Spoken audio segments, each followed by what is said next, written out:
আপনারাও দোয়া করবেন। এখন আমারও দিন চলে আসছে, আমার এখন অনেক বয়স হয়ে গেছে। 17.5 বছর তো জেলখানায় চলে গেল জীবনের একটা বড় অংশ। যখন এমপি ছিলাম আমি ছিলাম কনিষ্ঠ এমপি, যখন মন্ত্রী হলাম কনিষ্ঠ মন্ত্রী, এখন আমি একটা বুড়া লোক হয়ে বের হয়েছি। তুমি তো আল্লাহর পক্ষে আনছেন, এর চেয়ে বড় নিয়ামত কিন্তু ক্ষমতা কি হইতে পারে ভাই? সেই জন্য আমি বলি আমার জন্য এখন লক্ষ্য প্রথম হচ্ছে আখেরাত, এরপর লক্ষ্যটা কি বলতে পারেন আপনি কেউ? আমার এই 3 এলাকার জনগণের প্রতি এক জনসেবা, এটাই হচ্ছে আমার লক্ষ্য।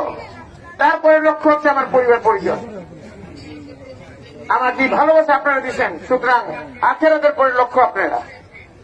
3 নম্বরে আমার পরিবার পরিজন, 4 নম্বর আরো অনেক এজেন্ডা থাকতেই পারে।